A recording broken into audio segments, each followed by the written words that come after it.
लक्ष्मी, आपको लग रहा है कि आप दुखी हैं, तो परमार्थ का कार्य करना प्रारंभ करो। जितना बन सकता है परमार्थ का कार्य करो। और फिर कहा लक्ष्मी, दुख मिटाने का इस संसार सागर में सबसे सुंदर तरीका जो मैं आपको बता रही हूं, अगर लक्ष्मी भूलवश भी अगर आपने वो कर लिया तो ये विश्वास रखिए कि देवादिदेव महादेव का दर्शन भी होगा और आपके मन में जो कामना है वो पूरी भी होगी, अगर आपने इसको स्मरण कर लिया। लक्ष्मी जी ने हाथ जोड़कर निवेदन करा, पूछा,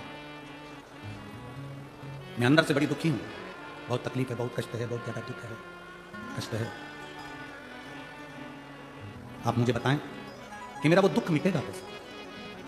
मेरा वो कष्ट कटेगा कैसे।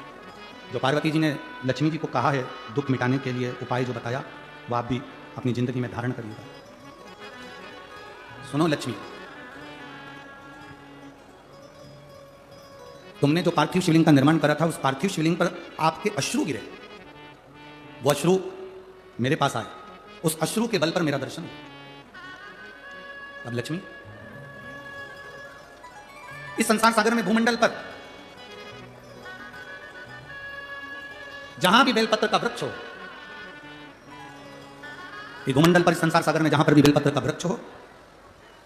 उस वृक्ष की छांव में आप प्रतिदिन प्रदोष काल में यदि बेलपत्र के वृक्ष का दर्शन कर कर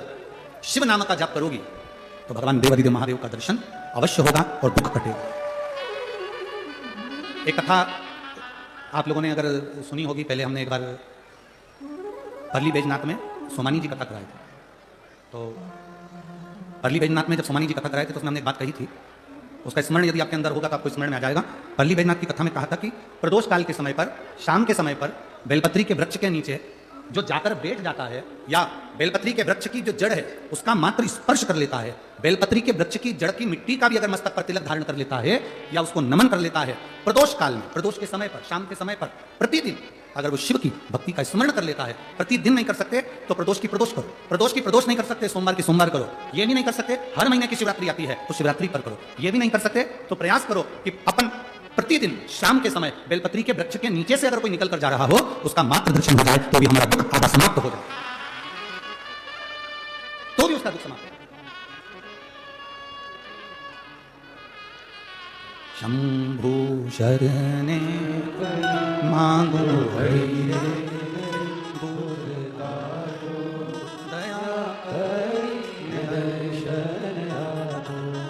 समाप्ति का सबसे मूल केंद्र बिंदु है। मतलब अगर हम कहें कि अगर दुनिया के व्यक्ति को बहुत ज्यादा दुख है, बहुत ज्यादा कष्ट है, बहुत ज्यादा बीमारी है, बहुत ज्यादा रोग है, बहुत ज्यादा तकलीफ है, तो बेलपत्री के वृक्ष की छांव सुख देती है।